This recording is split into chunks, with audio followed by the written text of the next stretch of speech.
ધારીના દુધાળા ગામ પાસે કોંગ્રેસના પૂર્વ ધારાસભ્ય પ્રતાપ દુધાત પર ગત મોડી રાત્રે હુમલાનો પ્રયાસ થયો હતો।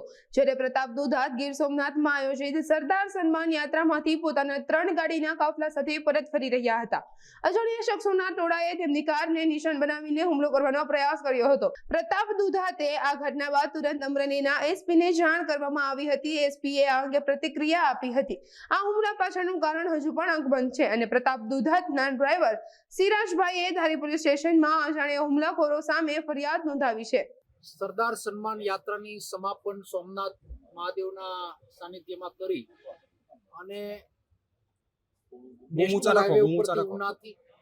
ધોકડવા ચેકપોસ્ટથી અંદર આવ્યો। ટુરિસ્ટ રોડ ઉપરથી એટલે કે આપણી આ બાજુની ચેકપોસ્ટ એટલે કે અમરેલી સાઈડની ચેકપોસ્ટ બહાર નીકળતા એક મધુવન હોટલ પાસે અંદાજિત 15-20 જણા અસામાજિક તત્વો ઉભા એવું ખ્યાલ આવ્યો। રસ્તામાં ગાડી અટવાવાથી ટાઈમિંગ થોડુંક મોડું હતું અને ટ્રાવેલિંગના કારણે હું આરામમાં હતો। મારા ડ્રાઈવરે મને એલર્ટ કર્યો અને અમારી પદ્ધતિ પ્રમાણે ગાડી અમે સ્પીડમાં કાઢી લીધી। અને ત્યારબાદ ફરી એક બાજુના દુધાળા ગામથી અમે લોકોને ત્યાં મોકલ્યા એટલે 2-3 4 વ્હીલર અને અસામાજિક તત્વો ત્યાં હાજર હતા। શા માટે આ બનાવ બન્યો છે એનો ખુલાસો તો ડીએસપી ઓફિસમાંથી ડીએસપી જ આપશે। તપાસનો વિષય છે। વ્યક્તિગત ક્યારેય કોઈ લડાઈ અમે કોઈની સાથે થઈ નથી, પણ આ જિલ્લાની અંદર રાજકીય આગેવાન હોવાને નાતે ખેડૂતોના મુદ્દે, ખનીજના મુદ્દે, બુટલેગરોના મુદ્દે, ક્લબોના મુદ્દે વારંવાર હું બોલ્યો છું અને આક્રમકતાના કારણે કોઈને લાગી આવ્યું અથવા કોઈના માનસિક ધંધા ઉપર કોઈને ઘા લાગ્યો હોય એનો પણ બદલો લેવાનો કોઈ પ્રયત્ન કર્યો એવું બની શકે આવી મારી શંકા છે। આનો ખુલાસો સ્પષ્ટતા તપાસ પોલીસનો વિષય છે। તરત મેં ડીએસપીને જાણ કરી। આઈજી સરનો પણ મને રાતના ફોન આવ્યો અને આખું તારીખ ઓર્ડર કરી અને આ અસામાજિક તત્વોને પોલીસ ગોતી રહી છે। અત્યારે ડીએસપીએ મને અસ્વસ્થ કર્યો છે અને ખાતરી આપી છે અને ફરિયાદ ધારી આપવા હમણાં જ મારા ડ્રાઈવર જવાનો છે। ફરિયાદ પણ અમે દાખલ કરવા જઈ રહ્યા છે। બાકીનો જવાબ પોલીસ તંત્ર તમને આપશે। આ જિલ્લાની અંદર જિલ્લો આમાંય બદનામ છે। કાયદો ને વ્યવસ્થા ખૂબ જ કથળી ગયેલી છે અને આ ટુરિસ્ટ એરિયાની અંદર આવા બનાવના કારણે ફોરેનરો જ્યારે આવતા હોય, મોદીજીનું સપનું છે, આ સપનું સાકાર અહીંયાની સરકાર જ થવા ન દેતી એવું મારું માનવું છે। એક જાહેર જીવનના વ્યક્તિ ઉપર, એક પાર્ટીના પ્રમુખ ઉપર હુમલો થયો એટલે કે કોંગ્રેસ ઉપર આ હુમલો એવું મારું માનવું છે। કારના વીડિયા પણ અમારી પાસે છે, અસામાજિક તત્વોની ભાષા પણ અમારી પાસે છે, જે મીડિયા ઉપર ચાલી પણ રહી છે ને મેં ત્યાં ડીએસપીને પણ બધું સંભળાવ્યું અને બતાવ્યું છે।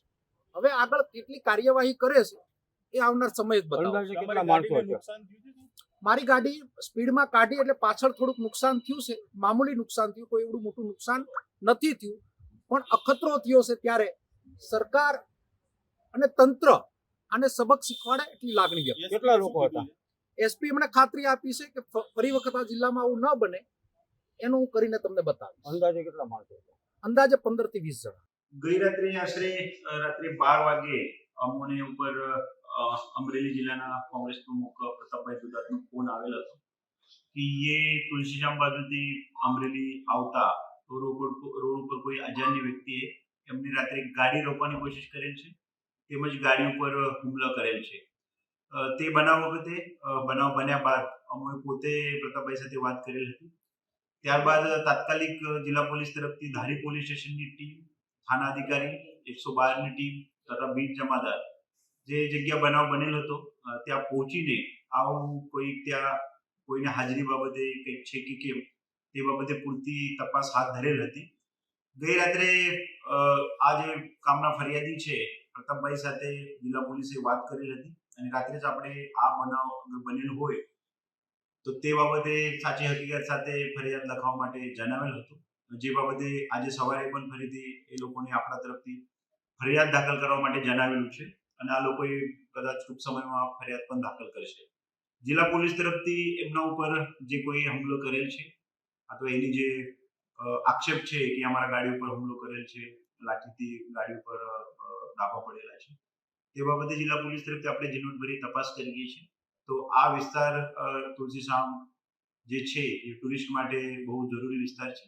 તે બાબતે કોઈ પણ પ્રકારના કોઈ પણ ટુરિસ્ટ હોય રાત્રે નીકળતા હોય છે, દિવસે નીકળતા હોય છે, તે બાબતે કોઈ પણ કાયદાની સુવ્યવસ્થાનો પ્રશ્ન ના બને તે માટે જિલ્લા પોલીસ તરફથી સતત પેટ્રોલિંગ પણ રાખવામાં આવશે.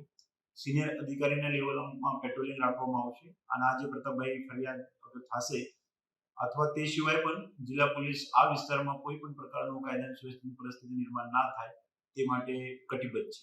પ્રાથમિક ધોરણે આવી ઘટના બનેલી છે એવું જિલ્લા પોલીસને અનુમાન છે. ફરિયાદી ભોગ બનનાર જે છે એમના તરફથી ફરિયાદ દાખલ થશે તો તે બાબતે જરૂરી કાયદાકીય નિયમ મુજબ અમે કાર્યવાહી પણ કરીશું.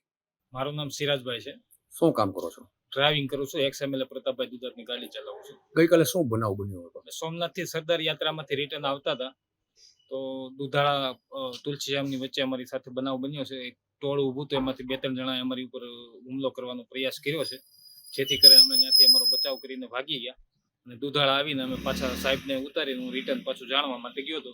કોઈ માહિતી એવી ખાસ મળી નથી અને ધારી પોલીસ સ્ટેશન ફરિયાદ કરી છે. પોલીસ એનું આગળનું કામ કરી રહી છે.